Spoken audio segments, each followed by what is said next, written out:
Lotto right now, you know what I'm talking about? Xavier Jordan. $20 blunt. I wanna be the richest nigga in the room. Got it out the mud, ain't no silver spoon. The realest nigga in the room. Got it out the block, I came a long way from a goon. The richest nigga in the room. The realest nigga in the room. My shit. The realest nigga in the room. The richest nigga in the room. My nigga in the room before I knew where I was at. We were catching Noble, I was on the block chasing steak. I was in the schoolhouse, had that scrap in my backpack. Teacher get on the nigga ass, fuck it, I'm skipping class. Ayy, back to the block, I'm back to the hood, it's back to the bacon, nigga. Back to the bacon. Now I ain't playing, I ride with the K, and it's out safety, nigga. The richest nigga in the room without a bank account. The realest nigga when I move, said battery. I ain't gotta shout, ain't gotta make no noise. I just made one phone call and hit on my boy. You know yo come through in that 2-seat. He got Vino with him, that boy got 2 hits. I just hit Lil Savage up, he blowing reefer. City got a new plug and he cheap. This Sosa just shot me a test, got what I wanted. Told him pull up, I got cash, don't do no front. I wanna be the richest nigga in the room. Got it out the mud, ain't no silver spoon. The realest nigga in the room. Got it out the block, I came a long way from a goon. The richest nigga in the room. The realest nigga in the room. My shit. The realest nigga in the room. The richest nigga in the room. My move. The realest nigga in the room and I ain't gotta lie. Nigga crawl a can, he gotta die. Put that on Mom Deuce, you know that I'm talking. Shout out to that Deuce, my little nigga bloody. Still in the mound with some folks, nigga. In my crib, niggas cut throat, nigga. You know what the bid, come and get a boat. I got gas, I got Reggie, I got blow. In the summertime, I'm still serving snow. DJ for the high, I don't do the low. Can with the move if it make a profit. That boy coming brown, so we call it body. Steak props, ABM, but the team's the rock. I'm like Shaq to the youngins, I still get the blocks. All these bitches jockey, whole team fly like choppers. And we came with choppers, keep big legs just like whoppers. I wanna be the richest nigga in the room. Got it out the mud, ain't no silver spoon. The realest nigga in the room. Got it out the block, I came a long way from a goon. The richest nigga in the room. The realest nigga in the room. My shit. The realest nigga in the room. The richest nigga in the room. My move.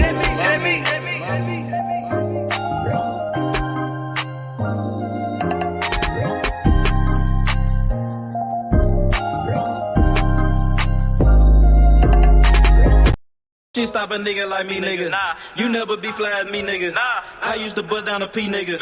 Just to run up me some cheese, nigga. Listen to me when I speak, nigga. I say you hope I'm a priest, nigga. Yeah, I'm a priest to the streets, nigga. Listen to me, we gon' eat, nigga. Listen up, listen up, listen up. Pull up and hop out that Fendi truck. Flex on these bitches with no muscle. You know with blood on my Fendi buckle. Hey, drips on my nigga, codeine in my liver. I'm smoking that fruit in my pedal like Skittles. Ballin' you niggas won't pick up my drip. But down the bail like school dismissal. Just caught a bum, no missile. Nigga try to do me, I'm healer. You know I ain't lying, no symbol.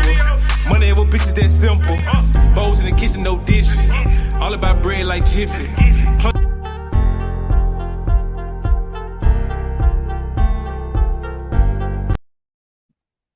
Yo, what up, Shelton? What's good, Big Shelton? What's up with it? What's up, brother? How you doing today, man? I'm good. It's Friday, man. We getting ready for these fights tomorrow, man. I'm excited, bro. We got Lomachenko. We got Loma. What about Jake Paul, though? Don't forget about Jake Paul. I'm not watching that shit, bro. You know that. I don't fuck with that dude at all. It's still entertainment. They boxing, though, Shelton. He lacing up those gloves. You know what it feel like to lace up some gloves. And that man, Jake Paul, is doing it, too. He doing it. Yeah, he is. I'm not gonna watch it, but I'm wishing both fighters the best. I hope they put on a great performance. What's been going on? What did I miss today? I know some new news must have popped while I was busy. Well, I haven't really seen anything. It's just the weigh-ins for the fights coming up. Really ain't nothing came out today. I'm just getting ready for those fights. Hey, Shelton. So, okay, we do got some new news. Bob Arum, he did an interview yesterday, and Bob Arum said Vasiliy Lomachenko. You know, he said he doesn't know if Lomachenko is ready for Devin Haney. He said that's why they gave him a tune-up fight. He said, he said he wants to see what Lomachenko looks like because he might not be ready for Devin Haney. So that's why they gave him a tune-up. Okay, that sounds like Bob.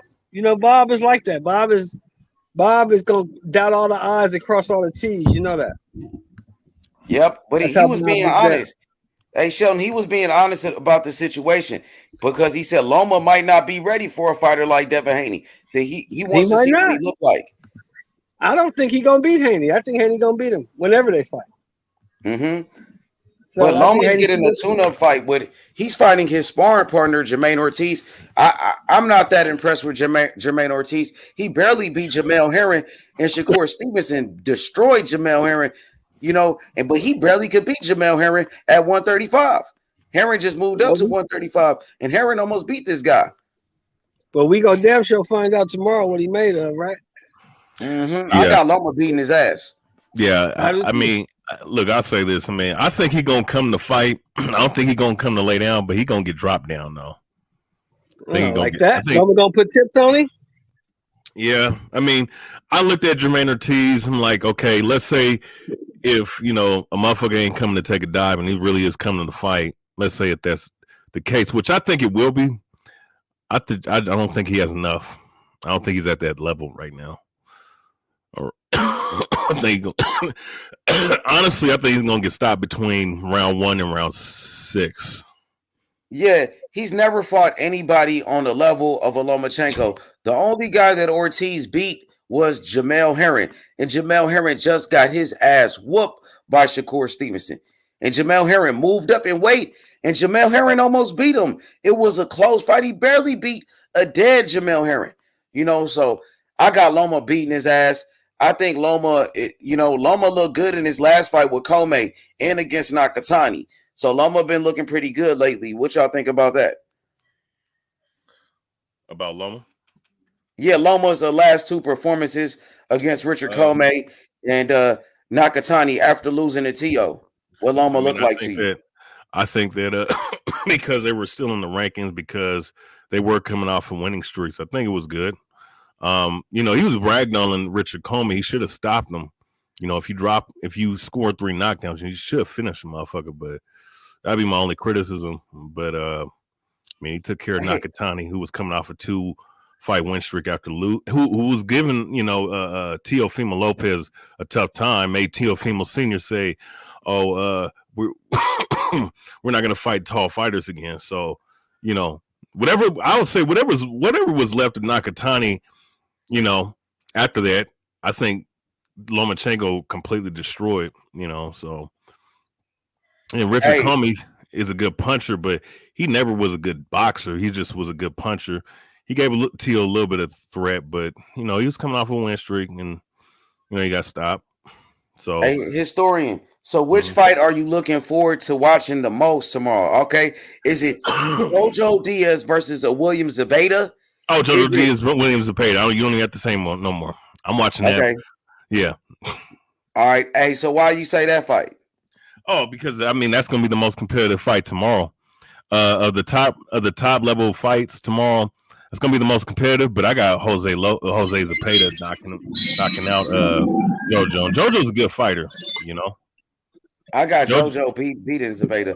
I think Jojo is the more skilled boxer. Jojo, a former Olympian, and Jojo been in there with the best competition. Jojo fought Devin Haney. Jojo been in there with Gary Russell, Tevin Farmer, Rocky Moth, Javier Fortuna, and Zepeda ain't fought nobody. He ain't fought nobody. Yeah, no, for sure. No, that's true, and that, you know, Jojo Diaz has really good boxing skills. I think his best attribute is combination punching, his ability to box on the inside. His jab is decent, you know. He doesn't have great power. He's not that, but he does have decent footwork.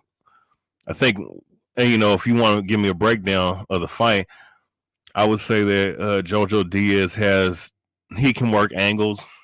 I think he should try to use his lateral movement and ability to move around the ring and box a little bit, but also to mixing in, with going to the body on the inside against Zepeda. Of course, effectively economically, because you don't want to expose your head too much against a power puncher. I mean, he's definitely the more dynamic boxer of the two, but the one thing that we know in boxing, though, if a motherfucker can crack and put your lights out with one punch, or change the fight with one punch, i.e., rocking you with one good shot, that all that boxing shit goes out the window. So that's what I mean. I'm going off. I'm picking Zepeda because I believe in Zepeda, and I do believe that he has real power. And I think he's going to end up catching JoJo, and I think he's going to finish him. But it's still going to be a tough fight on both ends because, Zepeda's coming up as a young contender. Jojo Diaz is definitely a really good fighter at 135. But I think he's one of the more underrated guys at 135 with all the names there. So, and mind you, by the way, he gave the undisputed champion at lightweight a good fight. I thought it was, at the very least 8-4 for Devin Haney. I scored a 7-5 for Devin Haney, in that fight. 7-5, hell nah, nigga. It wasn't that close. Haney was beating JoJo's ass, nigga. He beat JoJo ass, but JoJo a tough motherfucker. Now, it's different skill levels. Yo, what's good, Sheldon? Who you got, Sheldon? Let me get your prediction. William Zepeda, JoJo Diaz. I'm going to go with Zepeda to catch him. I'm riding with Historian on this one. I'm not impressed with JoJo. Last time I saw JoJo, he got beat like 8-4, 9-3. JoJo's okay. He can hang with most of the middle tier guys at 135, but the top of 35, I think all beats him.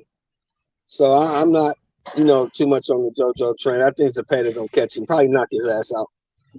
JoJo ain't never even been dropped before, so I don't know how this guy gonna knock him out. Now Zepeda, I've been seeing Zepeda's last two fights. He won his fights, but he struggled against bums. One of those fights, he struggled against a bum-ass dude. He has not fought the level of competition as JoJo Diaz. William Zepeda is a good power puncher, but we got to see what his power is like against elite competition. This is his first time fighting a former champion. I think Zepeda is good, but Zepeda is he's like a basic come-forward fighter, and he has no defense at all, and I think JoJo will expose him. That's my opinion. I think JoJo will expose him tomorrow. Well, the beautiful thing is we damn sure gonna find out. Yep, exactly. Hey, Sports 7, who you got, bro? Yeah, salute everybody. What's up? What's up, bro? All right, I like JoJo. I think low key he might fuck around and stop him in the late rounds. I think JoJo just rough and gonna be in the shit. Oh, you got JoJo winning? Yep. I think JoJo, he's a better boxer. I think he's rough. He's gonna be up in the shit. He's gonna be up in the shit. He's gonna neutralize his power. And I wouldn't be shocked. I wouldn't put no money on it, but I wouldn't be shocked if he end up stopping the fight late in the fight. For sure. Yeah, I think it's gonna be a good fight. Boxing historian. All right, Lomachenko versus his sparring partner. What do you think about that matchup? A lot of people was saying Deontay Wilder had a fixed fight because he fought his sparring partner. Now Lomachenko's doing the same thing as Wilder, but Lomachenko gets a pass for fighting his sparring partner, bro. But nobody gave Wilder a pass. All people was talking about Wilder fighting his sparring partner. So was Loma. Yeah, well, there's definitely something to look at there.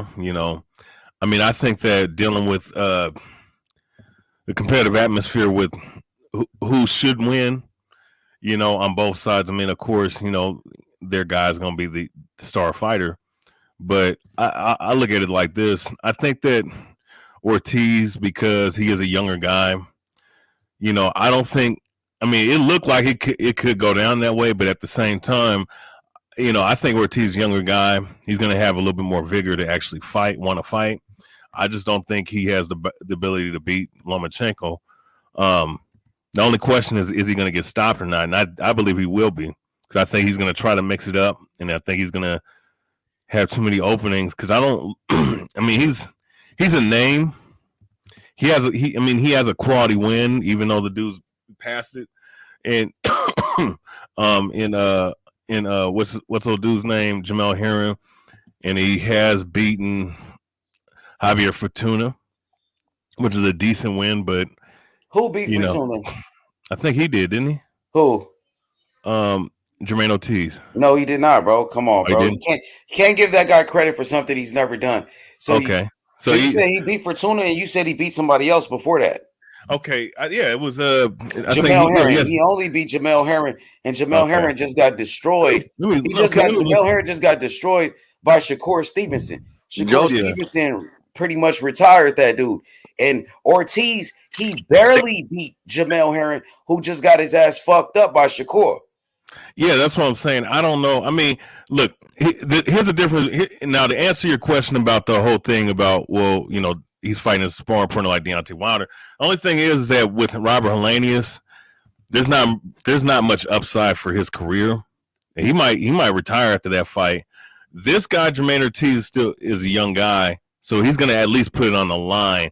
I just think him putting it on the line, because I don't think put it on the line. He fought Wilder, the most dangerous man in the sport, and he was knocked out, brutally knocked out, bro. And I know you said it was a fix, but it wasn't a fix. He got knocked out, bro, and so he risked his life too. He put it all on the line, bro. He got knocked out. Yeah, I mean, he did get. I mean, he got knocked out. Supposedly, it's all good, but it wasn't knocked out. Ain't no supposedly, cool, bro. Stop with those conspiracies against Wilder, bro. You can call it conspiracy. Ain't nothing against Wilder or PBC. It's just that fight didn't look authentic. Do with it? You brought up the PBC. No, I'm just saying in general. I'm just saying I don't. It's that has nothing to do with it. Something against PBC in general. Somebody just sent me a text. I'm finna check it out. They sent me a video. I'm finna check this out. I'll be back. Okay. Oh, yeah, check it out. So we got the brother Method in the building. Yeah. Salute, brother Method. Salam alaikum. Wa alaikum salam wa rahmatullahi wa barakatuh. What's good with y'all, fellas? What up? What's good, Method? What's up, brother? Hey, boxing historian. So it's like you giving Lomachenko a pass for fighting his sparring partner, but you didn't give Wilder a pass. You was on Wilder's case. You even went so far and said the man had a fixed fight. Well, you know what? Look, there was one nefarious fight, so I mean, it can be in question if this one was. I mean, but at the end of the day, with this fight though, with Ortiz and Lomachenko, like I said, man, Ortiz is a young guy. Young guy. I believe he either has one loss or he's undefeated. Let me check. I think he's undefeated. He's undefeated. Okay, 16-0-1. I think he's gonna lay it down on the line. I just don't see much of what he can do. I mean, he's tall, he's big, but I don't think he has the capabilities to fuck with Lomachenko or anybody that's good. And he's inexperienced. This is a waste of a fight for Lomachenko. It's ridiculous. What? But here's the thing, though. I don't have no problem with stay busy fights. It's not like he's going up and fighting a complete bum. He's fighting a young undefeated. He's fighting his sparring partner, bro. It's like, come on, bro. There was way better competition out there. Nakatilia was available. Nakatilia is on top rank. Nakatilia fought Shakur Stevenson. Nakatilia, he just knocked out Miguel Burchell. He's coming off a big win, a better win than Ortiz. Was he available? Yes, he was. He's available still to this day. Doesn't have a fight. But why Loma didn't fight Nakatilia? Is it because Nakatilia has power and he's a dangerous fighter? And they didn't want to risk it? I mean, I don't know. I mean, that's probably just the best matchup that they could find at the time. You never know if best matchup fighting a sparring partner. Give me a break. Hey, look, get it what it is, you know. Hey, historian. So I just want you to keep that same energy, like the energy that you got for Wilder and PBC and Al Heyman. I want you to keep that same energy with guys like a Vasiliy Lomachenko, right? And other promotions, right? Like Top Rank and ESPN. It's not just a Showtime problem. It's not a PBC problem. It's a problem in the sport of boxing. That's what I think. Well, no, I mean it is. It goes on in the sport of boxing. I've accused of Lomachenko, and you can go look at my page. I accused of Lomachenko and Guillermo Rigondeaux fight of being rigged, or at least rigged to the point where Lomachenko had the advantage. So, you know, Okay, I appreciate the consistency. Then I appreciate you being consistent. No, yeah, I mean, I call, you know, if I'm just going off of eye value. If it looks funny, then I'm gonna have to question it. It don't matter who it is, you know what I'm saying? But I mean, that Wilder knockout over Helenius, nothing looked funny about that. It looked like Wilder hit him with a big right hand, and he was out cold. So I didn't see how that was fixed. No, I mean, I feel why you feel that. I mean, I look at it from a certain perspective, and what I'm looking at, you know, just the dude he hit him with a punch, but it wasn't enough to, you know, put him away like that. We know what type of power Wilder got in that right hand. You know, if Wilder hits you with that same punch, I'm pretty sure you will go to sleep. I ain't gonna say all that, but you know, you going to Van Halen. Shit, man. But no, I mean, you know, he got dynamite for sure. It's just, you know, like I said before, Mike Tyson had probably even more power than fucking Wilder. And like I told you before, there were some fights of his that motherfuckers, you know, got hit with a punch, but it wasn't enough to knock him out, and they just fucking fell flat. One motherfucker, if I'm not mistaken, we got caught with a so-called right hand that barely landed, and the dude fell to the ropes. You said Mike Tyson got more power than Wilder? Yeah. Nah. Oh yeah, he do. Nah. He got heavier hands, and he has way more explosive power. Wilder has explosive power, but you know, there's levels to this thing. I think Wilder's a top. You talk about punchers at the heavyweight division, he's top 20. But hell no, nigga, Wilder probably the number one punching heavyweight. Fuck no, man. Mike Tyson break collarbones and jaws. Mike Tyson broke collarbones. Nah, George Foreman was putting holes in heavy bags, nigga. Mike Tyson Ernie Shavers had crazy power. You know, Sonny Liston was knocking motherfuckers out with jabs and shit. Yeah, but I mean, look, if you want to say Wilder has the best power, like as far as like sheer power as well.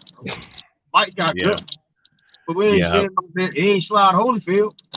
Well, Holyfield know how to dip in weed. Well, Holyfield's a different. Lennox and but see, he wasn't the same right then, man. The electric slide. I just seen Wilder at 37 years old put a dude out in a coma damn near. Yeah, power is the last thing to go, though. I mean, but Tyson would have knocked out that same dude, Helenius. I don't care how old Tyson was; he would have knocked Helenius out for sure. How old was Mike when he lost his last? How old was he even that? That nigga was washed up, man. He was on cocaine. That nigga was alcoholic and smoking weed. So Tyson was washed up. He was washed up in like 30 something. Even when he fought, we don't. And then Tyson. Go ahead. I'm sorry. Go ahead. Only thing I'm trying to say is, like, when it comes, like, I use Adrian Broner, right? When like his flaws outside the ring, we don't really. I can't take that away from the guys. We can compare him to say, like, if AB wasn't bullshit, he might have beat Mikey Garcia. Well, we can't compare. I gotta give Mikey that respect. But Mike Tyson was in jail for 3.5 years, so that took away from his prime. He went to jail during his prime. But Mike Tyson, before the jail shit, he lost to Douglas. But Mike Tyson became the youngest undisputed champion at 21 years old, and that would never be duplicated. Mike Tyson was heavyweight champion at 20 years old. So Mike Tyson is a legend, bro. Wilder ain't did what Tyson did, bro. Knocking out Michael Spinks like that. You know what I'm saying? That nigga was a dog. I'm not saying Mike isn't a legend, a Hall of Fame all-time great. I think when it comes to like power, like I've yet to see somebody out here hitting like Julian Jackson, but when it comes to like the heavyweights, like the white, seeing how Wilder hitting dudes is damn near hard to duplicate. Yeah, he hit Wilder hard to the motherfucker. He do hit Yeah, hard, no, but Wilder I think got George great Foreman hit power. harder. right. George Wilder got Foreman, that I think, right, is the hardest. Hit the hardest. Wilder Yeah, got that look, he got the look. overhand right, man. But Tyson got power in both hands, and sometimes people get it twisted too, right? Power is about technique as well. The thing about Tyson is his power wasn't just generated through his hand, like Wilder through a right hand and momentum. It's generated through his legs, how he positioned his His hips, leverage, and everything. Yeah. Tyson created probably maximum leverage, man. Though, especially when he got guys in the ropes, man. He would. The cold thing is, man. Like I used to watch some tapes, man. This motherfucker would switch. He would switch stances. When he had you on the ropes, just to fully extend whatever. If it was hooks and uppercuts, he would go into the opposite stance and just lay leverage, full on leverage with his punches, And my thing is, with Deontay Wilder, you can make a case for a top 10 hardest punching heavyweight all time. I put him top 20, but because I also got to look at the guys that he's knocked out. You know what I'm saying? Because if he has a high knockout ratio, but I still say that he's still got great power.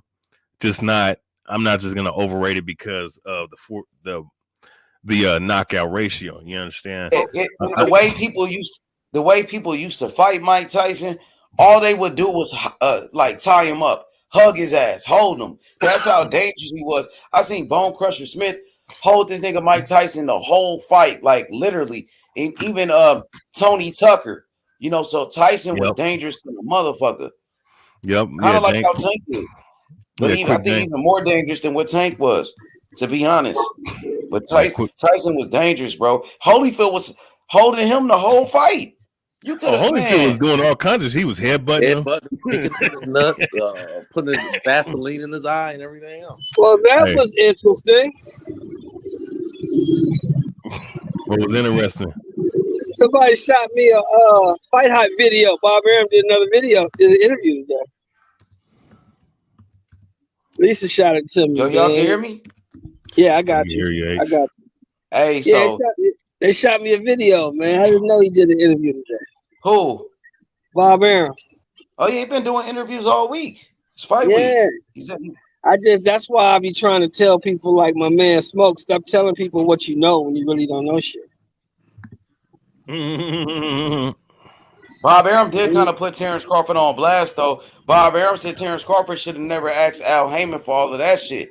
He said that was unfair of Terence Crawford to do that. He did say that. And Bob Arum also said that every nickel of that money that needed to be paid to get Avanesian out of that contract was paid, and that's not no small sum. So they asked Bob, you think the fight's going to go on? He said, well, I don't think people play with that type of money. So if they spent that type of money to get him out of the contract, the fight's going to happen. Wait, with Tank? No, the BLK Prom. Avanesian. Avanesian. Yeah, I think it's going to happen, Sheldon. I don't see why the fight shouldn't happen after they announced it. I'm just saying that's just an example of when I say confirmation bias. That's what Smoke has. He tries to Smoke. Wait for Smoke to get up here. He tries to make himself new information. He gets new information and he still tries to tailor it to fit what he already believes. You know what I'm talking about? Made his I got you. I want y'all to talk to Smoke about it when he gets here, and y'all can chop it up. Yo, what up, JFL? What's good? Yo, what up, panel? What's up? What's happening, man? What up? What up? We good, man. What's good? What's good? Hey, the boxing historian, is one fight you didn't mention that's gonna happen this Saturday, tomorrow.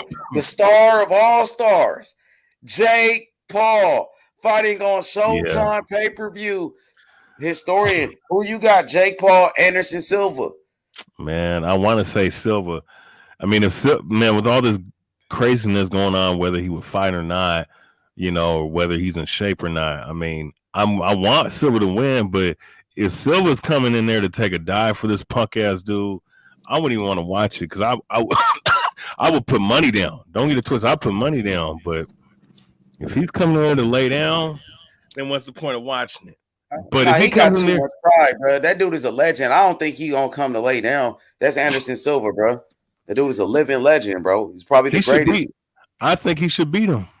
No, you know, you even at Silver? 45. Yeah. You gonna put money on it? You betting? So I'm gonna look at the odds again. You know, are you excited for this fight at all? Like, because I know last time. Really. Remember? Not really. Okay.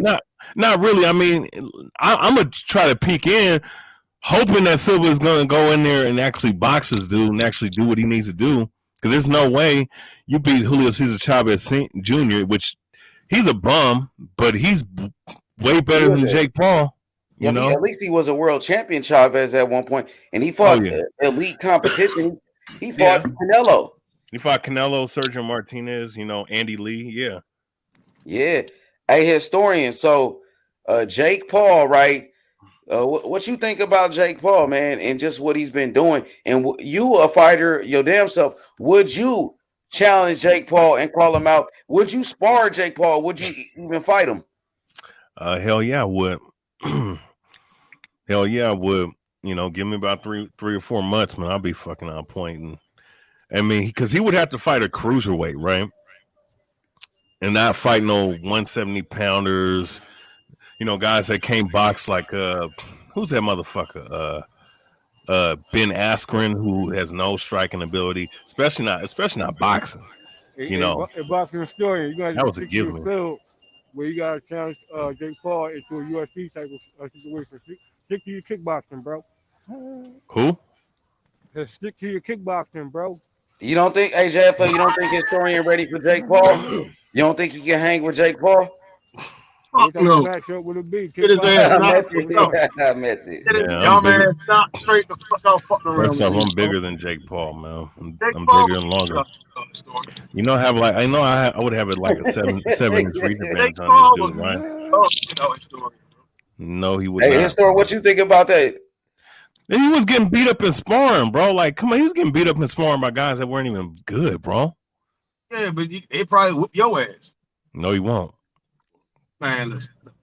Nah. Boxing historian. When your next matchup, Jake bro? Paul will hit you with some shit. The next thing y'all know, y'all gonna see a story and lay the fuck up. I would spar with a heavyweight, like real heavyweight boxers, bro. I ain't fucking. Yeah, man, you talking about 1955, man? We talking about right now, nigga. Talking about right now. I mean, I'm not hit your ass and you will crumple. I've been hit with guys that weigh 250. Do you respect Jake Paul? Do you respect him? Hell no, I don't respect his ass, man. I respect him when he gets up in the ring with an actual cruiser, a guy that's an actual boxer. You know, he's a light heavyweight. Jake Paul light heavyweight. No, he was cruiserweight. He's cruiserweight. No, I mean, the weight for the day was like 186 or some shit. I mean, you can look at this motherfucker and see like, yeah, he still bullshit as far as like cutting that weight down. But if he start taking this shit seriously, he'd be at 175. He not no fucking cruiserweight. And nigga still got fat on him. Well, then I can't find him because he's hella small. Then he's still fighting smaller guys. You can break. He would still beat the shit out you, story. No matter. No, he will not. He can't box, man. It's middleweight, so he will beat the shit out you, story. No, he can't box. Fundor will beat the shit out you. Yeah, okay. Seriously. Fundor can't box himself, but he can beat up the guys in his weight class. I got you. For real. You talking about weight class? That shit ain't gonna mean like you talking about sparring. This motherfucker's gonna beat you the fuck up. Yeah, hey, but Jake Paul is not like a professional like that. This nigga is like, he ain't really fighting any fighters. So I mean, you don't think historian got a chance to hang with him? Even the historian is bigger than him too. He's bigger than Jake. I don't know who the fuck can fought. We don't know. Historian just say he be doing shit. We don't know what the fuck historian be doing. That motherfucker historian that motherfucker probably drank that gin and juice, get in there thinking Jake Paul the game. He gonna hit his ass with the left hook. Nah, I don't drink like that. Jake Paul will turn story into a meme, bro. Hey, Matthew. Did you see historian on the heavy bag? Yeah. Man, yeah. Well, okay. Watch this though. Method. Show me you throwing on the heavy bag, because that was kickboxing. But you've seen my boxing skill, so it's all good. Look, as long as if motherfuckers that box say that it's good, then it is. Then I'll just take that Take their word. Hey, I hey, ain't, I ain't you never got heard Shorty Dent. nobody Shorty say. I Dent. ain't never heard a soul of it say you got good A boxing. historian. Shorty Dent, bro. Well, that's good. That's all I need to know. I All I I need to ain't know never is heard the nobody guys are come the to me boxers that are and say, hey, professional, man. historian, you know what? Yeah, That good. shit the bees mean, nigga. I ain't never heard nobody say that shit. A historian. Yeah. Shorty Dent. Yeah, I don't know. And like Hey, you get your historian, you want to strength off call out Jake of Paul at the moment? You want to do a call out for Jake? You know what I mean? Let's get this call out. What's up with it? Hell no. Call him You know out. what? Let's No, I go. don't Let want the to deal. world know. Put him on notice. I don't want to. I honestly don't want to deal with Jake Paul's people though. On the real, bro. I mean, I'll beat the shit out of the nigga though. Hey, don't you have another type of matchup going on with another two-bro historian? Oh Forgot his well, name though. that nose ring But wearing historian bitch. saying you don't respect Jake Paul, but he lacing up his gloves. You don't respect him, but he's undefeated. He knocked No, everybody out that I he know. faced. Yeah, but look who he's beating up. I mean, he's beating up Nate Robinson and shit, bro, and beating up Nate Robinson Or probably do you beat think you you for could the beat up Nate Robinson? Do you honestly feel like you could beat up Nate Robinson? no, bro. No. That's can town. you That's beat town. No, Le'Veon that's Bell? Seattle. That's Seattle, bro. That's Seattle shit, bro. That's my man. Can you can Yeah. you beat Adrian Peterson, nigga? That's what we want to know. Can you beat Adrian Peterson? Nigga? I mean, now we Adrian asking Peterson questions knocked me about the someone that out. ain't a boxer. Like, come on, bro. Nigga, you lazy as shit, nigga. You can see you lazy. Them niggas is pro athletes. Pro athlete and boxer don't mix, nigga. That don't matter. They disrespecting you, brother. Adrian Peterson I know they was on your disrespecting ass. me. It's all Nigga. What you good. say, Sports 7? Yeah, they have been disrespecting you, brother. You got to stand up for yourself. Fuck No. I mean, this dude's asking me about Adrian Peterson. What the fuck does Adrian Peterson got to do with? It's all. Hey, but here's a nah. It's you funny to over here me. talking about Jake Paul, and you gotta respect the nigga because he's gonna go up there. He's going if he don't knock out. I mean, I ain't gonna say if he don't. He's gonna knock out. He's gonna knock Anderson Silva the fuck out. He knocked out. Okay, here's the thing though. He knocked out this dude Jake Paul. Wait. Let me rebuttal. This dude knocked out Ben Askren, who's notorious. That dude's an Olympics level wrestler. He's not a boxer or striker in any means, shape, or form. He cannot punch. So what y'all gonna say when he knocked out? When he knocked out Then Anderson Silva? What y'all Then he beat. Wait, hold up. Then he beat Tyron Woodley. Tyron Woodley barely threw any punches, and he got rocked with one punch in the first fight. The second fight, it was obvious Woodley took a dive, very obvious. And then another thing, and then what was the next fight? Nate Robinson. He's a prospect. Nate Robinson barely. He's a prospect. The nigga really a prospect. Man, nobody's saying he a champion. Ain't nobody saying he a motherfucking he's a prospect. No. He's nowhere, bro. Method. He's not. He beat up Nate Robinson, he might look. Nate Robinson can throw on the streets, but not in the boxing ring, bro. Listen, here's the reality with Woodley. It's a lot of motherfuckers that's pro. It's a lot of niggas that's professional, but 200 something losses, nigga. Really, like 200 something losses, 100 something losses, nigga. Yeah, they shouldn't be boxing. I seen them. Especially some of them bums in the UK. 2 wins, 7 losses. I can't tell niggas they can't box. They fought 250 fights. They lost over 100 of them bitches, 200 of them bitches. Jake Paul is so athlete. He a problem. The real question is, he has respect from the standpoint, but if he didn't have the backing he had, he tried to go up and box, nobody would be talking about the motherfucker. But because he's a Disney star and that's on YouTube and shit, and he got a big following, he gets to handpick and credit to him. He's learned boxing. He's doing what he's doing. I know. And this how I know niggas don't know shit about boxing. Yeah, okay, man. They don't have so prospects don't get handpicked. So prospects don't get they don't get matchmakers don't make their fights for prospects. Man, yeah, matchmakers that he pays off. The nigga made a good point. He always said it again. When he brought up everybody else, when they come in the game, the matchmakers pick them some guys. They get acclimated to professionals. Only difference is they getting paid hella bread. Niggas be hating on him because he getting hella bread. Now, do I think the nigga super nice? Like, nah, the nigga average as fuck. But it don't take away that he a prospect. Okay. Watch this, right? Okay. Hey, bro, ain't nobody hating Okay. on Let's compare nobody, bro. prospects Just then, want no right? bread, bro. What you talking about, Method?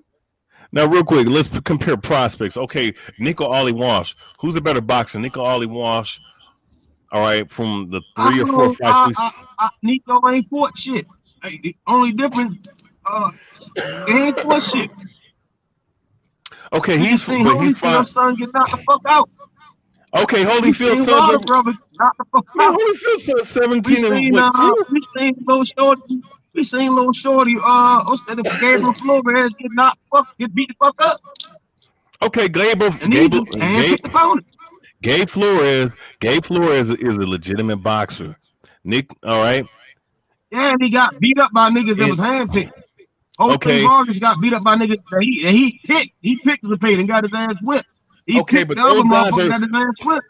Look, we might say that those guys are C- D-level fighters, but watch this though. They're twice as better than fucking Jake Paul. You keep trying to move the goalposts to tear the nigga down. That's the problem. No. I mean, when you're making a mockery of boxing the way he's doing, it's like, how is he making a mockery of boxing? The nigga coming in making weight. He come to the ring. He promote himself.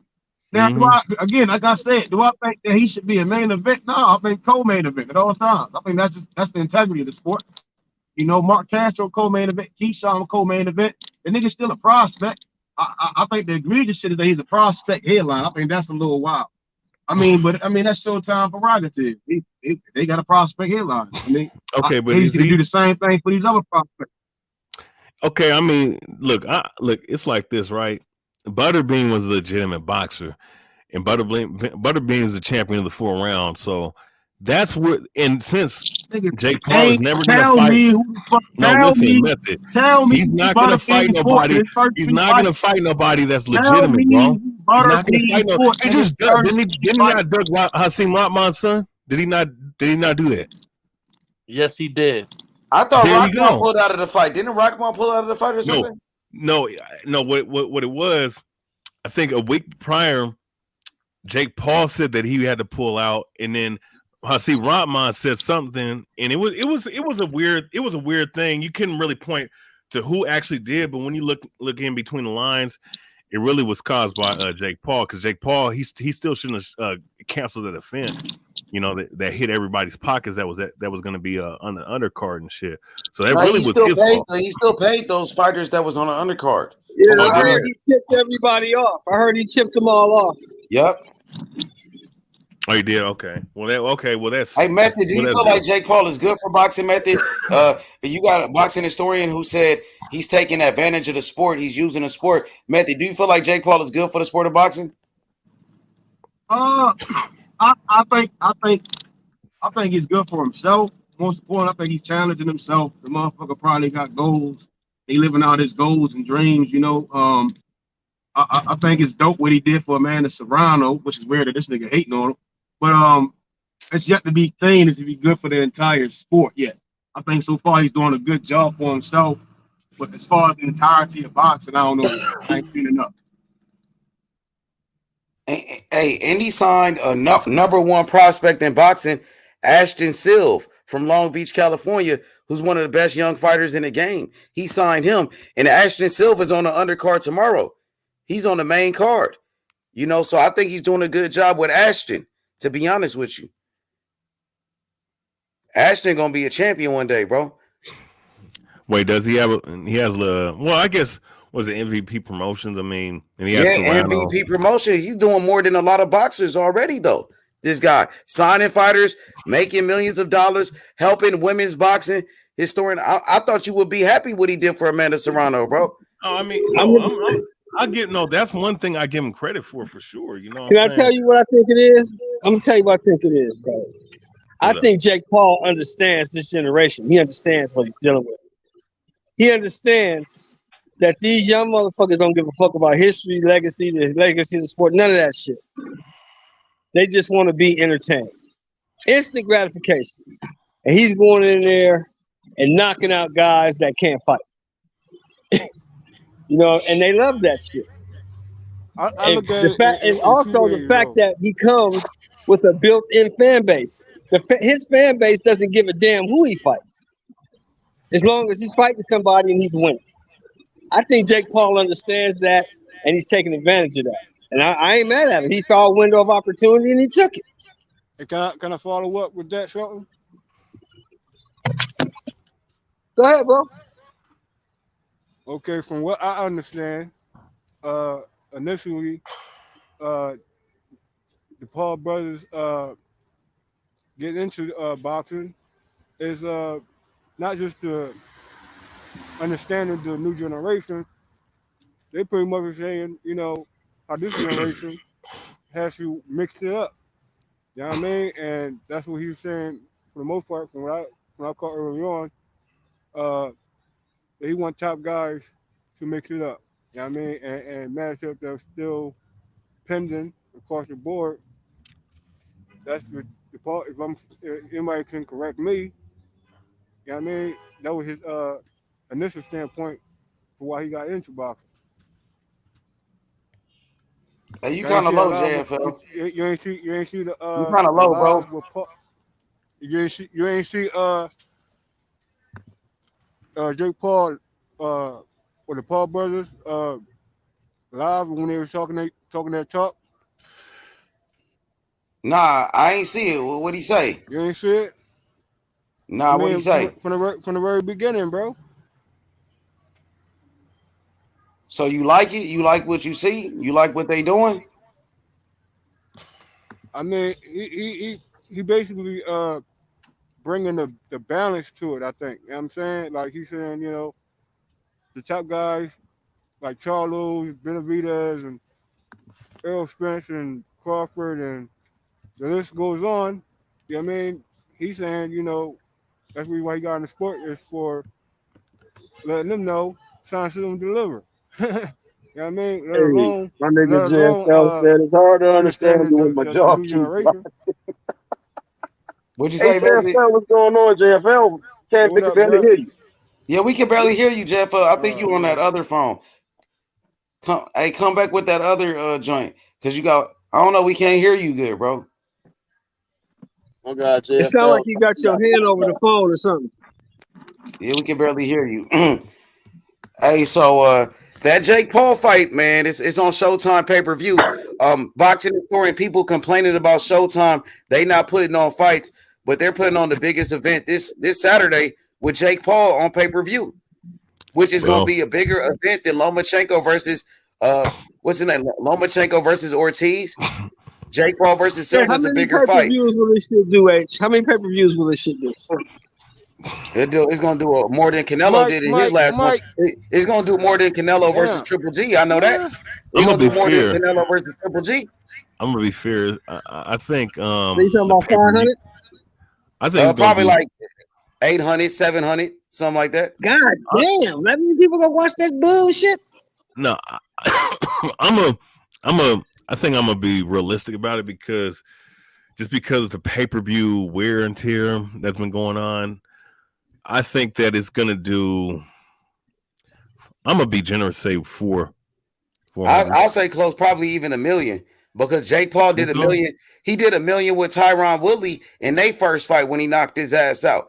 Jake Paul, he did 1 million buys with that shit? Yeah, with Anderson Silva. Anderson Silva is a living legend. This gonna be big. Wait. You said he did 1 million buys with Tyron Woodley? Yes. He did 1 million with Tyron Woodley. He got paid. Tyron Woodley got chipped off. Oh, he Jake Paul made $40 million last year, Sheldon. He made over $40 million. Hey, yo, yeah, he sees the window of opportunity and he sees it. Yo, Mike, check. That motherfucking man, he understands the motherfucking market.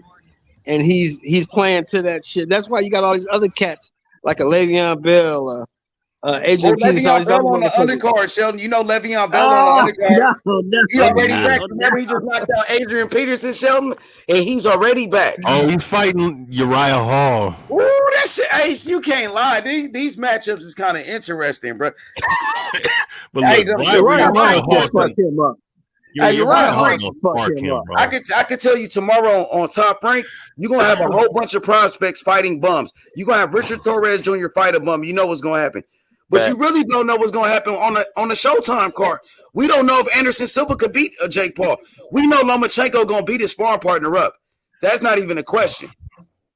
Yeah, most likely, but I might watch it just for that Uriah Hall, because he gonna beat the shit out of Le'Veon Bell. He gonna fuck him up. He should fuck him up. You know what? I'm gonna be honest, bro. I'm gonna be honest. Just for entertainment purposes, I might want to see that, bro. Like Le'Veon Bell. I mean, I know he's probably get fucked up tomorrow. I mean, Uriah Hall can fight, bro. Yeah, no, Uriah Hall can actually box. Box though. Not great, but I mean, he's more of a striker. But I'm gonna go with Le'Veon Bell. He just knocked the fuck out of Adrian Peterson. He just knocked the shit out of Adrian Peterson. Yeah, Adrian Peterson Le'Veon Bell know how to box, nigga. He been boxing Le'Veon. 100. Yeah, but so is Uriah Hall.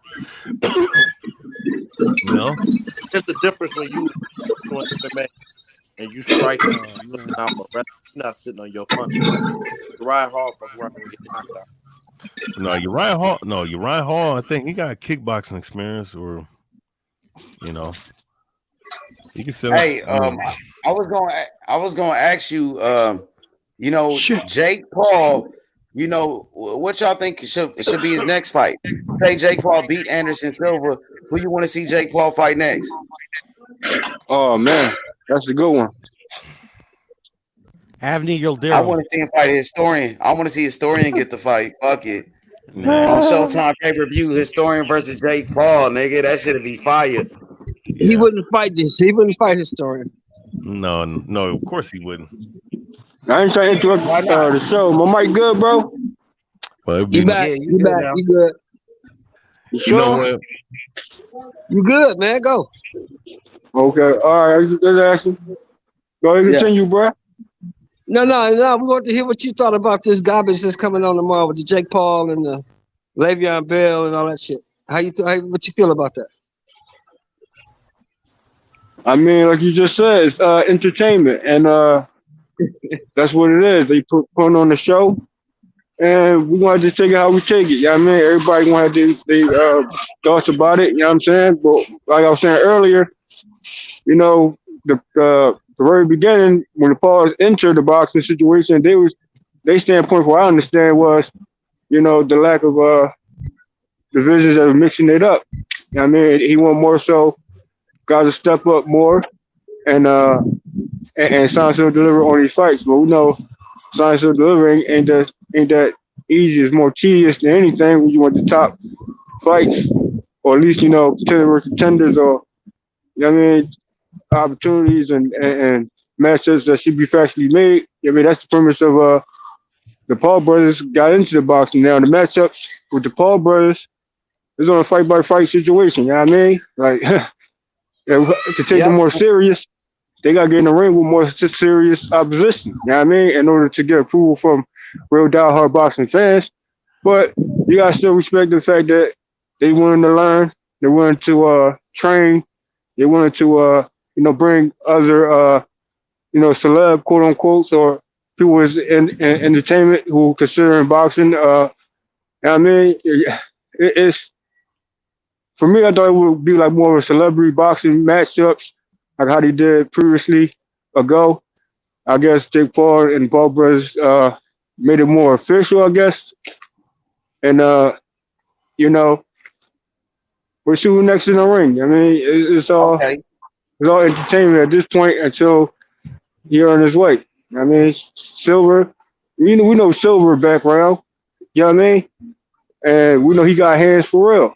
I mean, and he had his age at a certain age, but this matchup here is each his own. If it was a serious fight, or there's something to you know, to be entertained about.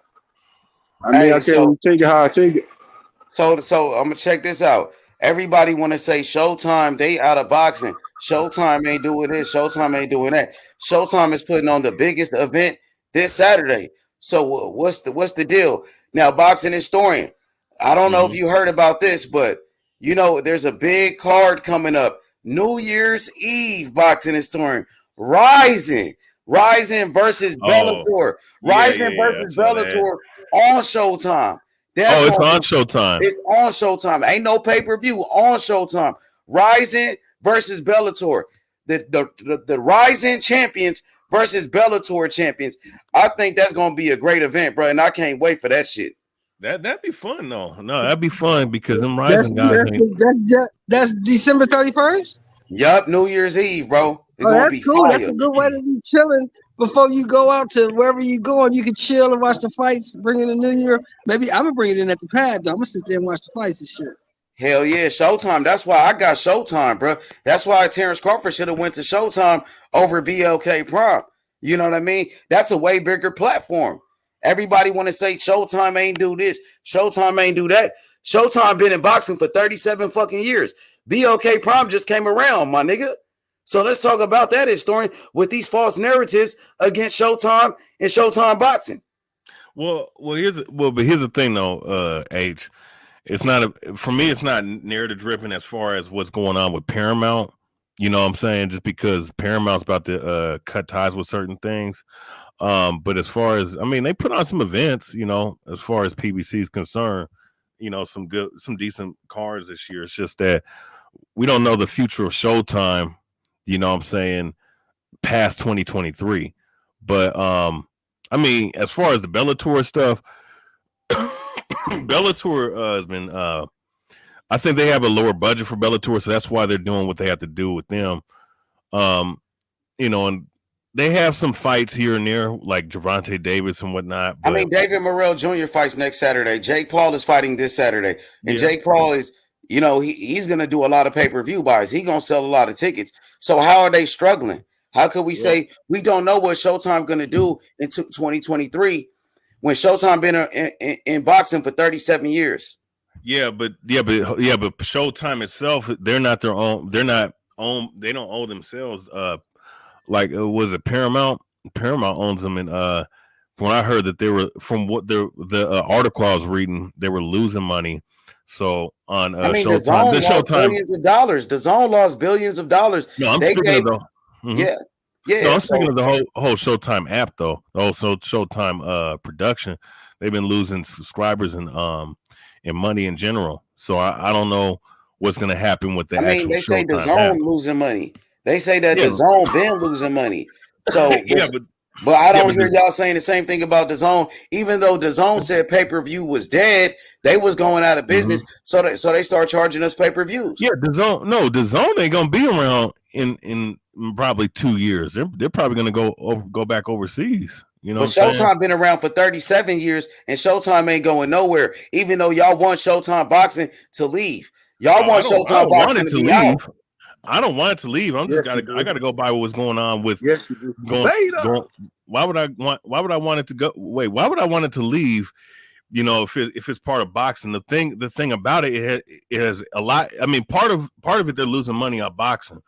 All right, but the thing is, as Showtime as a whole has been losing a lot of subscribers, so Paramount. So if Showtime is losing a bunch of, look how many subscribers they got, bro. They got millions of subscribers.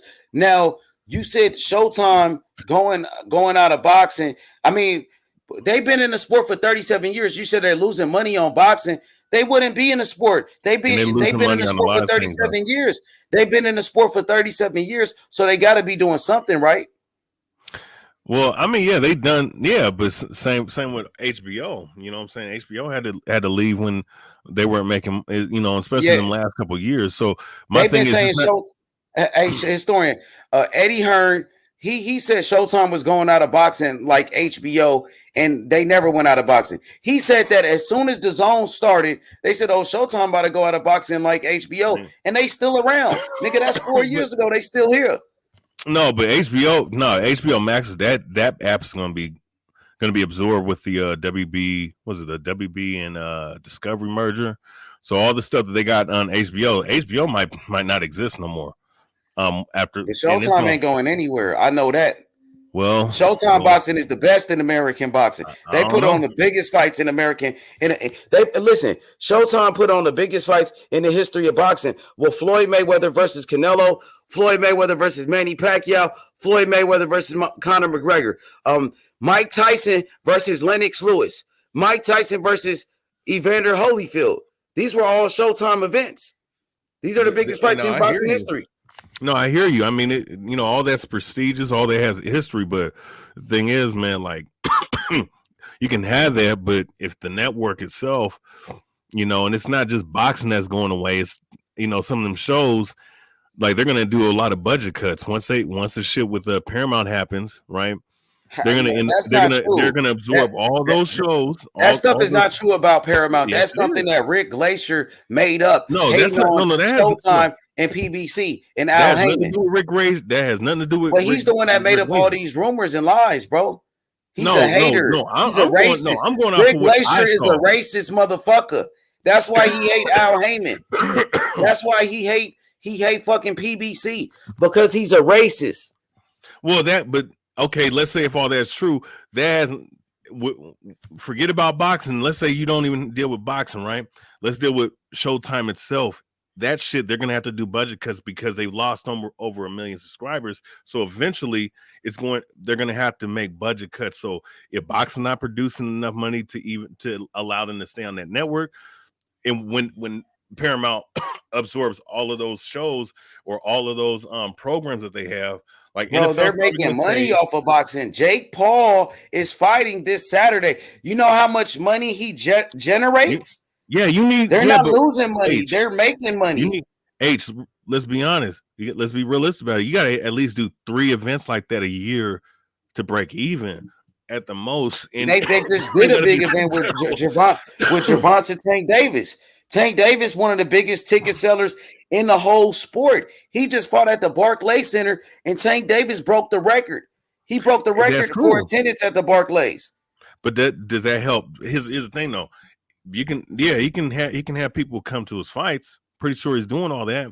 Thing is, though, let's deal with the actual people, the actual broadcast of Showtime. Does that benefit Showtime? Because if they're breaking 1 million, I'm gonna say this, just being generous with boxing, 1 million views, then you can deal with something. But if it's like 600 to 500,000 people watching these fights, on Showtime, that's not really helping them.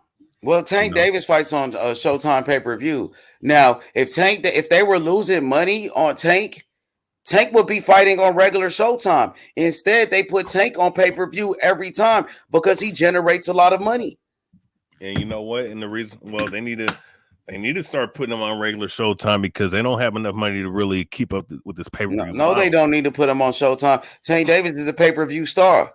And 200,000 is not pay-per-view star. 200,000? He did 300,000 too. Okay, but he's doing more numbers than Terence Crawford. He do more pay-per-view buys than Terence Crawford. And he don't need as much guaranteed money neither. Exactly. No, he don't. He made like 2 million this last fight or whatever.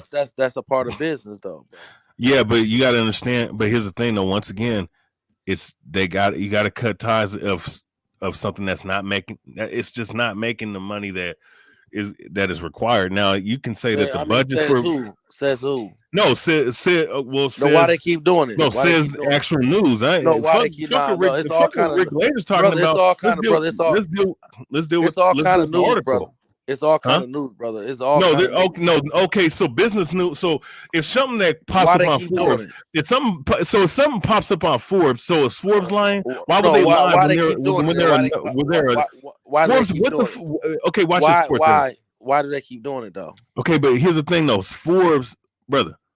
No, brother, I'm with you, brother. Why they keep doing? I'm about basic stuff. I bred dogs for 20 years, right? I look at the dog, what the dog do. I don't care about how he's bred. I don't care about the politics of the dog. If the motherfucker turning or is he biting, I'm asking you why they keep doing it. Who? Why they keep? If he ain't selling, if he not making money, why they keep spending money on Tank?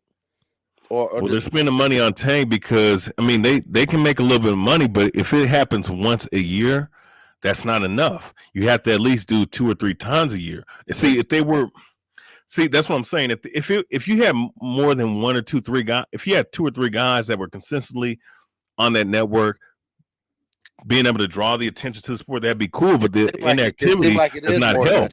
Seem like it is though. It seems like it's more than just. It's not working, bro. Jake Paul weapon. If he's then he just he's selling 1 million tickets. Well, he going. but here's the thing though. That's two. But here's the thing, though. We got to deal with the pay-per-view buys. If those pay-per-view buys don't crack, like, go ahead. What y'all debating? We're just talking I'm about talking about Shake, Showtime and box. Like, I mean, he it's like just shitting on- HBO kind of show motherfuckers, man. Them networks don't need boxing, bro. They make films, TV shows, and shit like that.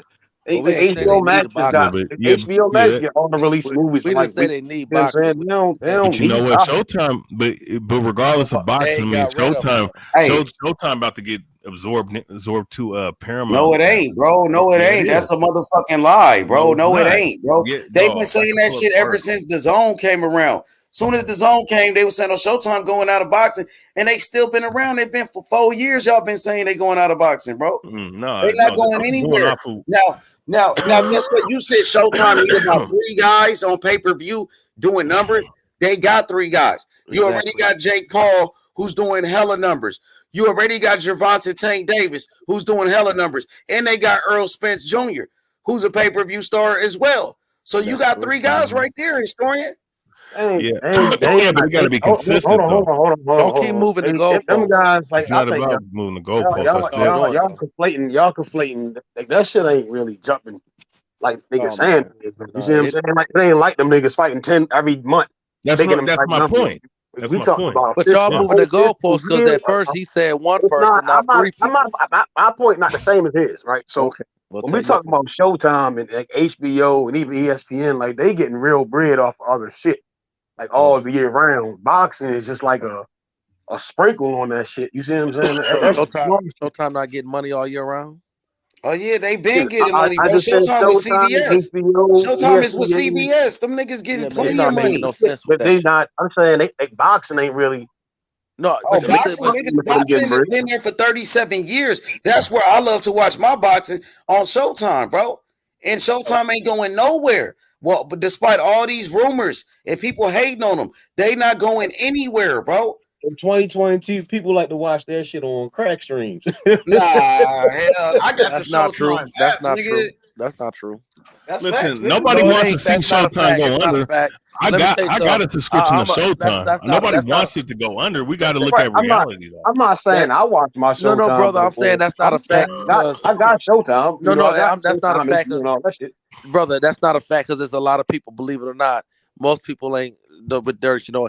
It's a lot of motherfuckers. I work service management. I'm telling you right now. There's a lot of motherfuckers that they got regular cable. They got no fire stick. They're not gonna do it. They legal beagles. So it's a lot of people that's what you're saying is not facts. Yeah, well, a lot of people don't know how to stream and all of that. You got older people that just watch their regular cable and shit. You know what I mean? Right. That's right. TV shows. So Showtime got everything that you need. That's why I would say the Showtime app is really the best app out. It's the best because you got your documentaries, you got your movies, your TV shows, then you got your sports, you got your boxing, most importantly boxing, and then you got mixed martial arts, you got Bellator. So the Showtime app, it gives you everything in one, all the entertainment that you need. Yeah. No, hey, look.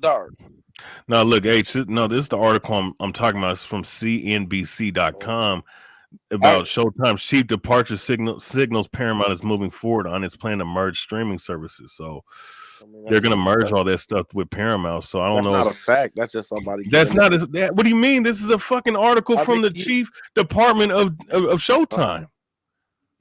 I mean, come on, man. I mean, that's all I'm saying. Look, nobody wants to see Showtime go. It's just how we know somebody ain't misquote what he said. We know people do that all the time. They make these articles, create these rumors. I haven't heard Stephen Espinoza say anything about that. All the stuff that you guys are saying about Showtime, PBC going out of business, bro, they don't say anything like that. So, I mean, we got to wait and see. That could be a rumor PBC, for all I know. PBC they're not doing well. We don't know if they're going to go out of business, but they are doing well. They got so many champions in the sport of boxing. They got some of the biggest names in boxing. PBC got Errol Spence. They got David Morrell. They got David Benavidez. They got Wilder. They got Tank Davis. So they got the Charlo. They got the Charlo brothers, bro. Yeah, Paramount Global announced they Thursday got the most fighters. How are they going under? And they got the most champions. They got the most fighters. They got Ray Vargas, bro. Gary Russell, Gary Antoine Russell, Sabril Matias. Come on, bro.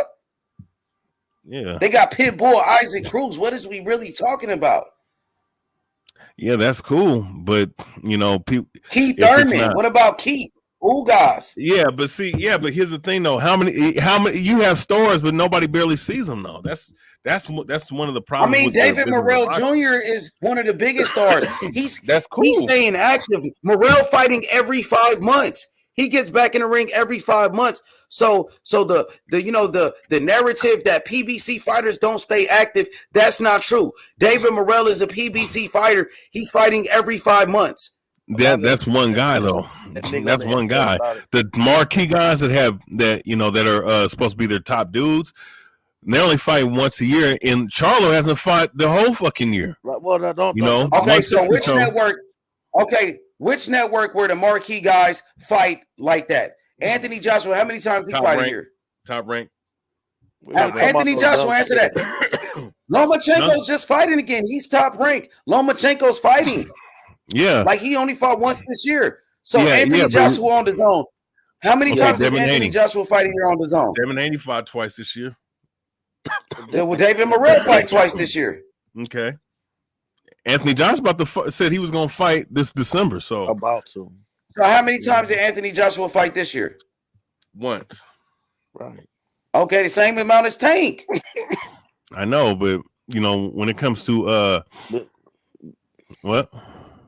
How many times Tank fought last year?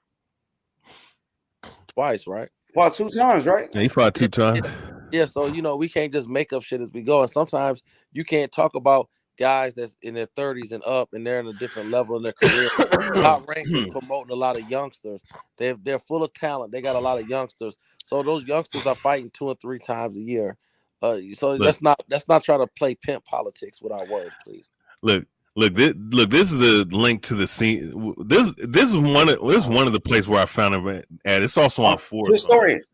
Historian, how many times did Terence Crawford fight a year on Top Rank? His last 3 years with Top Rank, how many times he fought a year? Oh, he was inactive. He was inactive. He's fighting one time a year. So how could you single out PBC fighters? How could you just single out PBC fighters where I just showed you the zone fighters like Anthony Joshua was fighting once a year? Terence Crawford, who is the biggest name on Top Rank, was fighting once a year. How many times did Tyson Fury fight a year? Majority of the fighters of PBC barely fight. How many times did Tyson Fury fight a year? See, how many times Fury fought one time last. Okay, it's the same thing as Errol Spence. Well, he's fighting twice this year, right? So, So Tank fought twice this year. Who? Tank fought twice this year. Tank fought 2 times this year, bro. Yeah, he did. Yeah, Let's be honest. You're just trying to single out the PBC and saying fighters are not staying active. No, boxing as a whole. Do the same thing with all the fighters. Let's do the same thing with top rank fighters. Let's do the same thing with the zone fighters. How they only fight once a year too. Am I right or wrong about that, sir? No, it's give or take. One guy might be, other guy might not be. So it does depend on which guy, but it's just that when I look at Charlo, that dude, it's about to be a whole another 2 years until that motherfucker fights. All right, here we go again. Charlo, who was scheduled to fight in September, we know he got injured. He had a back injury and pulled out of the fight. Now, Jermell Charlo just became undisputed. He fought undisputed, right? And now he's coming back to fight Tim Tszyu. Jermell Charlo. Yeah, he is. So he's staying active. As far as the Jermall Charlo, he got injured. That's the only reason why he didn't fight. Well, Adrian Broner, he could have stayed active. Adrian Broner pulled out of a fight with Figueroa. So that's not a Showtime issue. That's not a PBC issue. Adrian Broner is the one that pulled out of the fight and said that he was mentally ill. He had mental illness. Yeah, he did. PBC was on fire the first half of the year. They was on fire. For the first, with some of the fights that they Sebastian Fundora, another fighter from PBC. Sebastian Fundora staying active. He just fought against Lubin, came back and fought against Ocampo. So Fundora staying active. You got a guy like Gary Antoine Russell who just fought Victor Postal, and then he came back and fought against Francis Bartholomew. Came right back, stay active. Yeah, but then you have other guys that can't What other guys? Huh? Name the other guys. Oh, Gary Russell Jr. Okay. That's Gary Russell, that's his fault. He doesn't want to fight. And Gary Russell, he got injured. He doesn't want to fight. Gary Russell had a chance to go fight Devin Haney. He had a chance to go fight Josh Warrington, but he turned down fights. Man. You said Look, guys. I mean, there's inconsistency in motherfuckers are inactive across the board. No, I'm not denying that, and I never denied that. You make a but at the same time, it just seemed like PBC for the most part has had the majority guys from what I've seen. Well, what's the guys? You name one person. What's the other guys? I mean, like 3 or 4 guys. Another thing, boxing historian, look at this comment. He says Bud BS held up PBC fights. Exactly. Push back their schedule, waiting on Bud Crawford, bro. No, it did not, bro. I ain't even gonna lie. That don't even make no sense. Yes, he did, nigga. They said they didn't even have no backup plan. They thought Terence Crawford was gonna take the fight. He supposedly agreed to everything and then backed out of the fight and went over there to BLK Prime, an app that nobody got. Bro. Just make sure you order BLK Prime, the historian and method. Make sure y'all order that bullshit pay-per-view. Not ordering about pay-per-view. You order that bullshit pay-per-view with Avernesian, a fighter that nobody heard of. I ain't ordering that shit. We know. I mean, I watch. I mean, man, I get it. I get Showtime. I get Showtime. Got to blame somebody for all that fights falling out through this year. Motherfucking Jake Paul was supposed to fight Hakeem Rodman. That shit fell out. Jamal Charles was supposed to fight. That fell out. But I mean, he was going to fight in the boxing, and now he's fighting a MMA fighter, right? So again, it's not. I get that he's finally got a replacement, but it wasn't like the show went on. You get what I'm saying? It's like they canceled the shit. Time went by. All right, we scavenged up Anderson Silva, right? So it's a bigger fight. This is a bigger fight with Anderson Silva. You do. He got way more fans than Hakeem Rahman Jr. Hakeem Rahman Jr. living off his daddy name. Yeah, I mean, that's cool. Do I think it's going to do big numbers? No. I think again, I expect fans to stream that shit. Which one, the Crawford fight? Nah, they gonna buy the Crawford fight. Man, ain't nobody buying that bullshit. Ain't nobody even buy these other pay-per-views, nigga.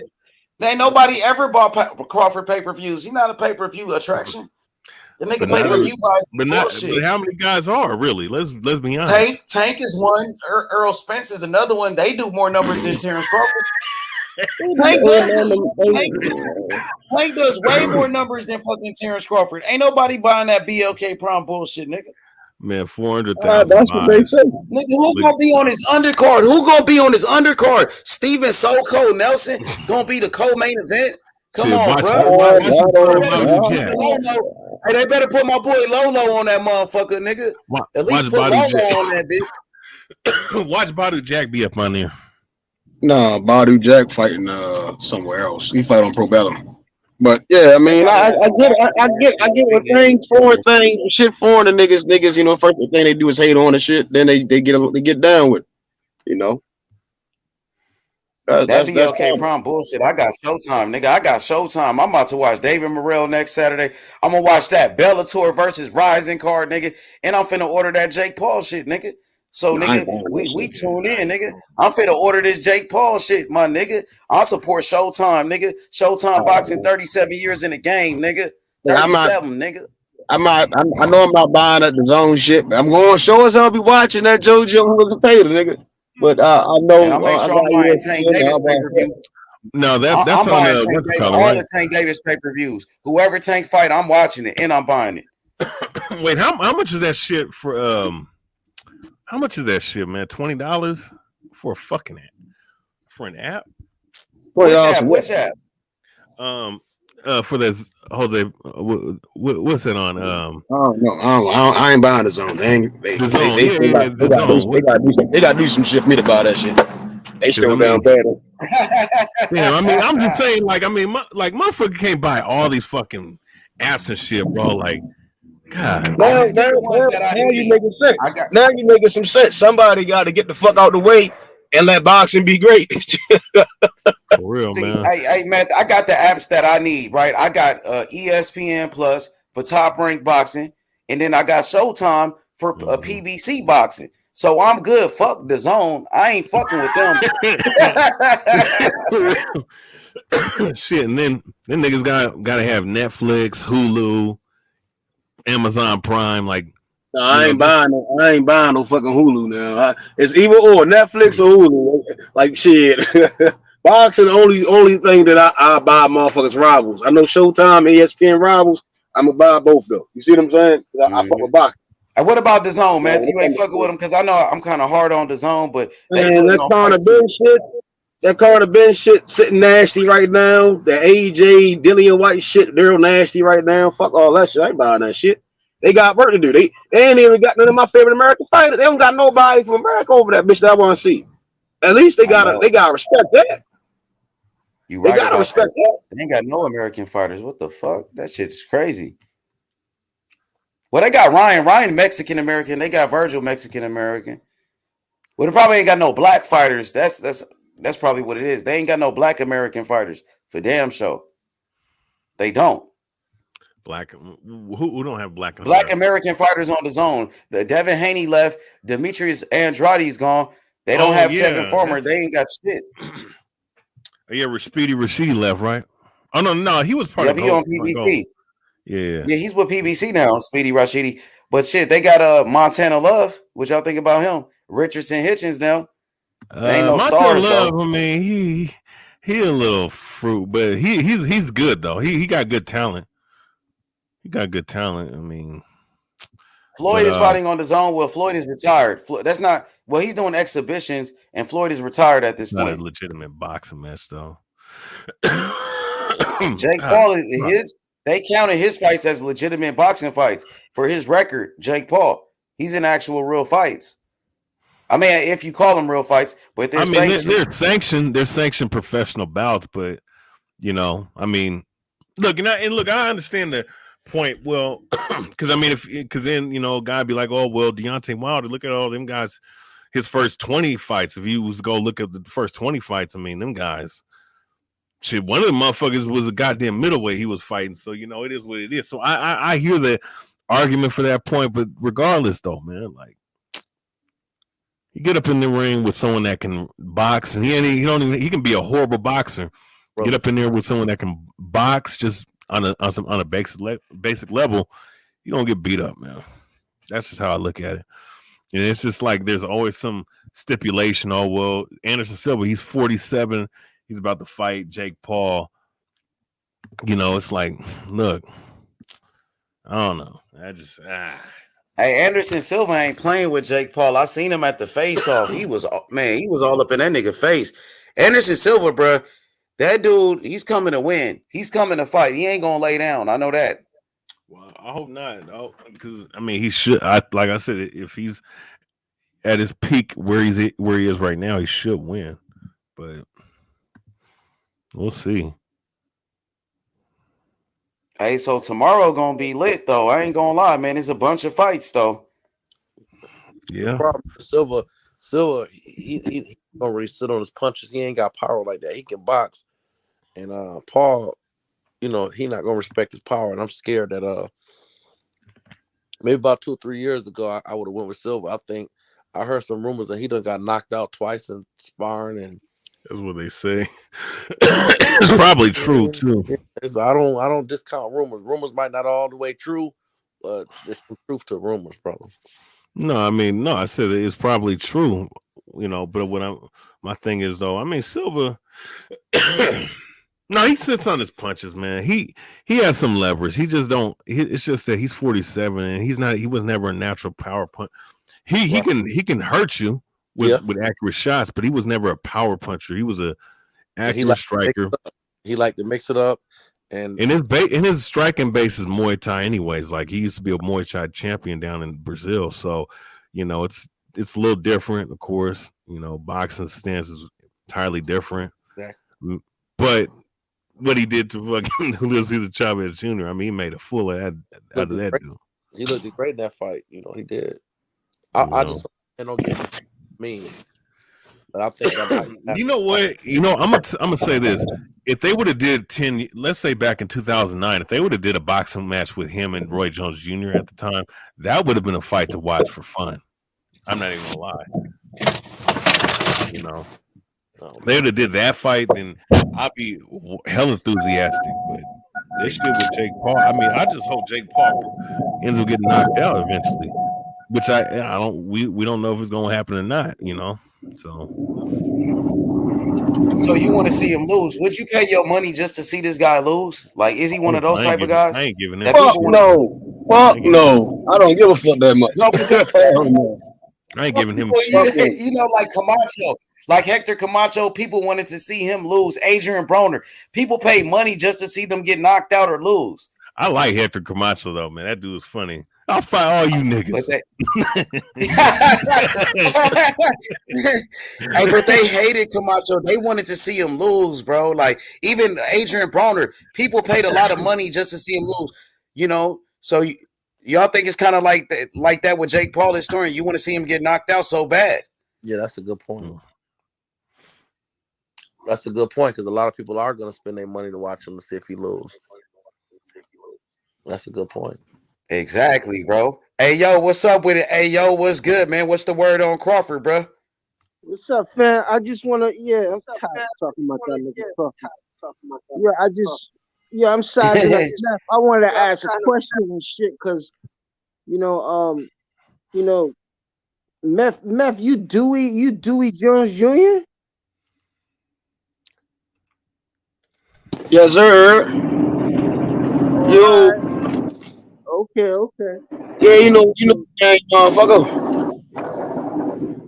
I ain't mad at you, but I ain't want to distract you. Y'all just carry on and but TC, bullshit.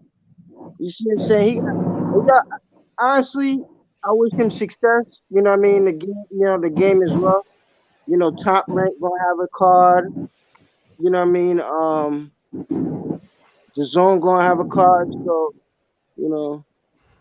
hopefully, the new platform, is successful. You see what I'm saying? I'm not even gonna hate on them like that, but the other bullshit, is just disappointing. You know what I mean? It's just disappointing. I'm gonna just leave it as that. But,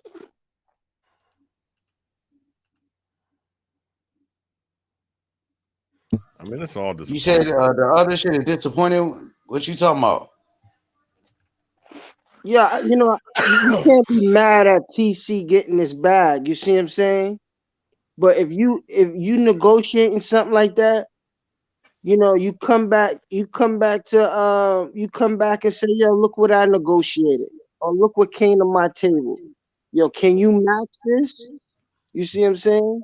Shit like that, you know what I mean? His ghetto practice, his business is kind of ghetto, like how he orchestrate his shit and how he communicate, you know what I mean? And it's sad, like, because the way he moving is like, you don't even want motherfuckers to fuck with you no more in the future. You see what I'm saying? To make that fight at least 54 or something. Yeah. This shit is kind of scandalous. Hey, I heard Boots supposed to fight Stanionis next in December. What y'all think about that fight? Jerron Boots Ennis versus Stanionis.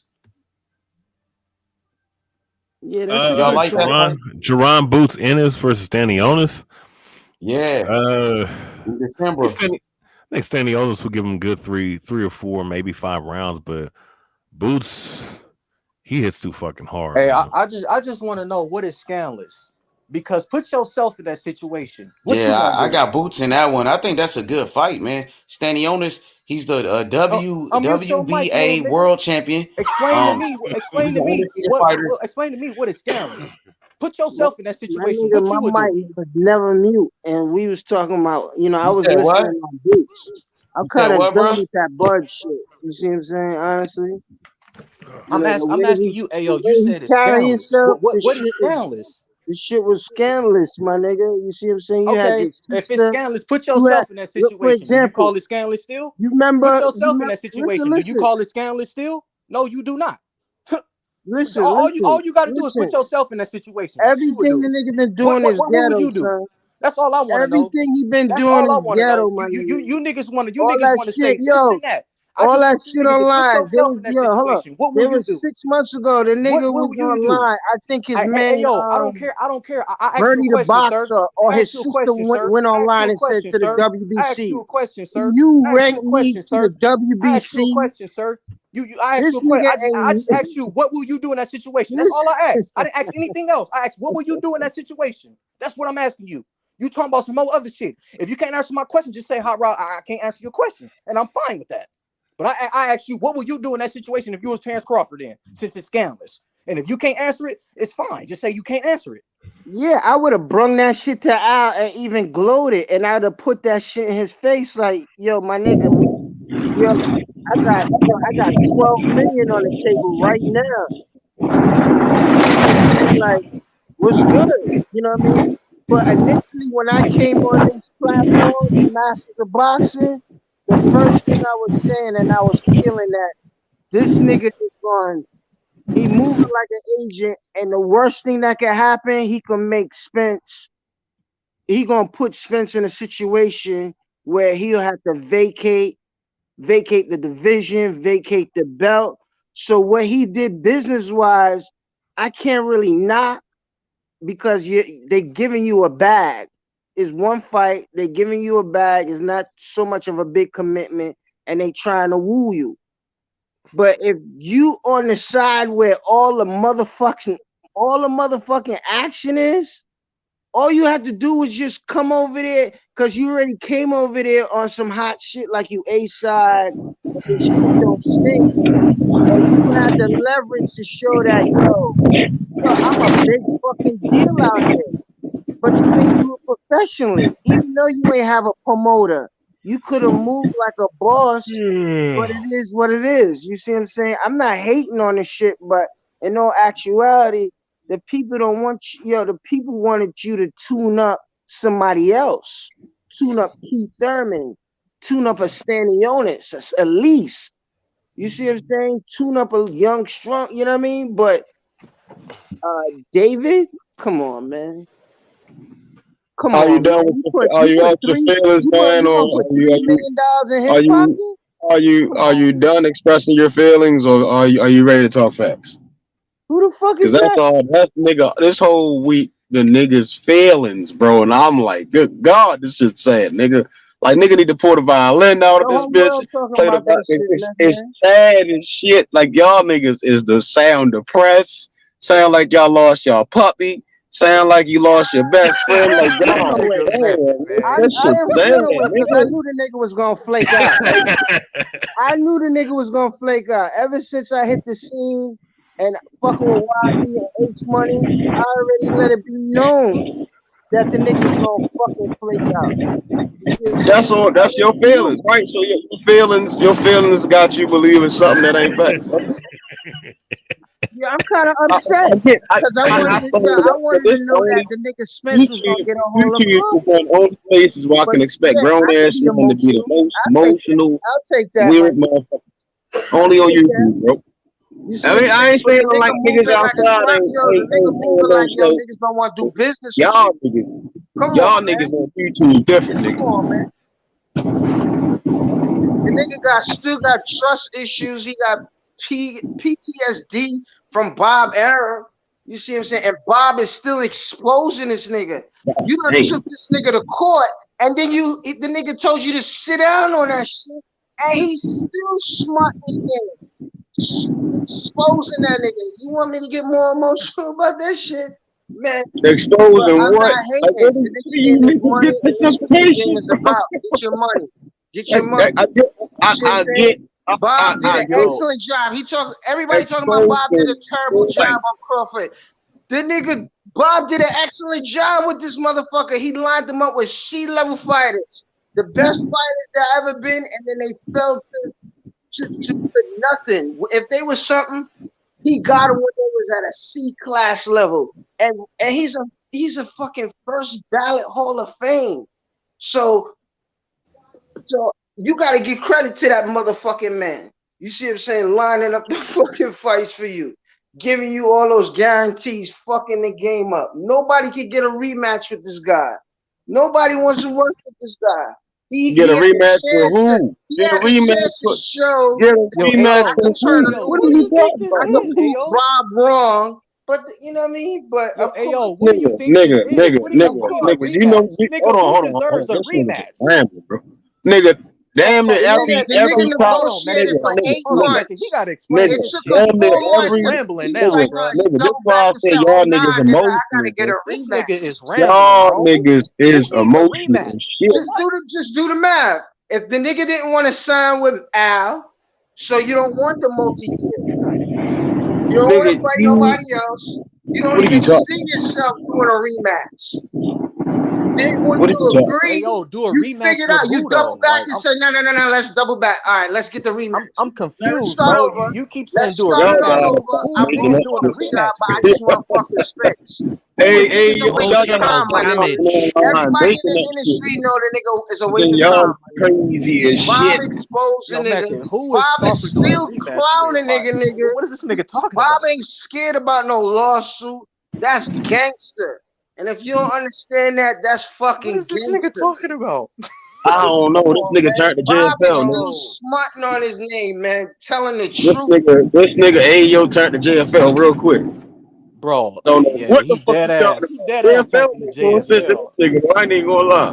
What the fuck you talking about, Ayo? Yeah, you told me to get emotional about it, right? You telling the nigga that the nigga crying about it. Nigga, I'd y'all love to niggas see that crying, motherfucking bro. fight. I'd love to see that fight. The nigga Spence and knocked on that said nigga y'all door. had The nigga took the back to get it out door. y'all system, man. Y'all Spence went to got that to nigga door to knock on the door like, what's up, nigga? He took the back door, son.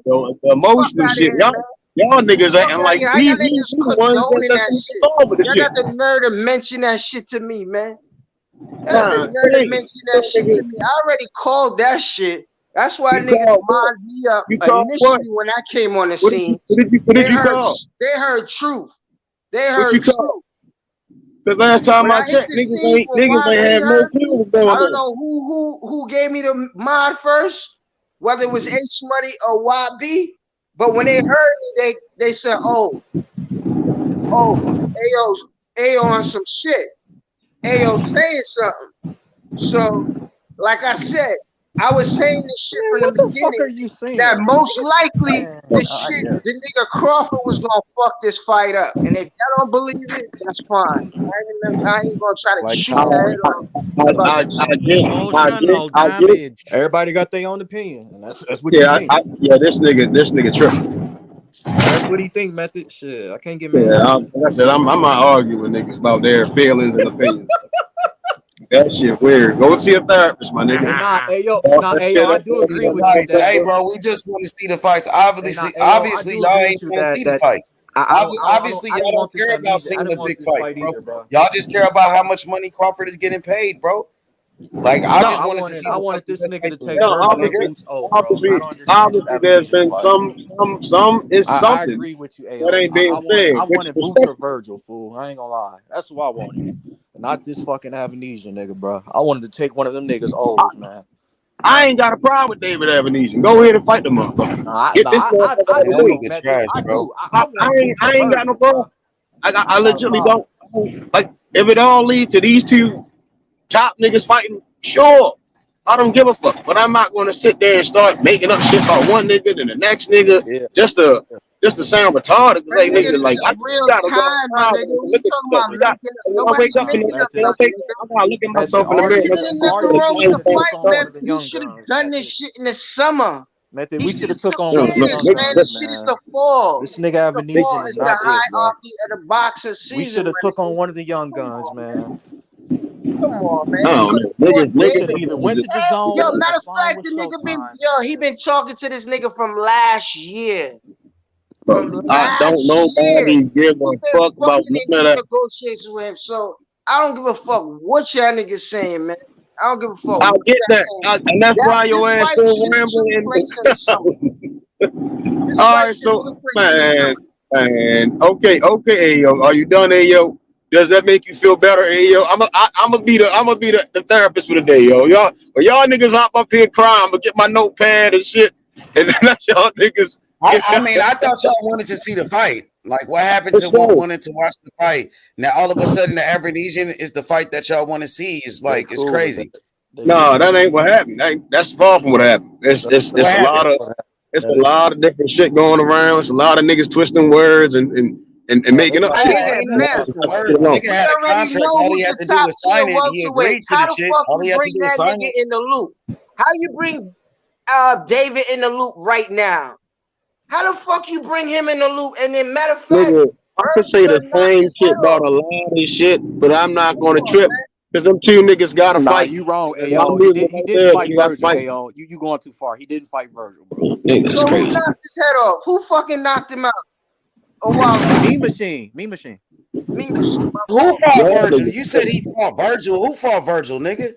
No, my fault. I'm telling you, nigga. Rodney just said he fought Virgil. Who fought Virgil? No, Ayo said he fought Virgil. He ain't fight Virgil. No, he ain't fought Virgil. He fought Mean Machine, got his ass knocked out. He fought Lamont Peterson, got his ass beat, and he fought another bum and got his ass beat.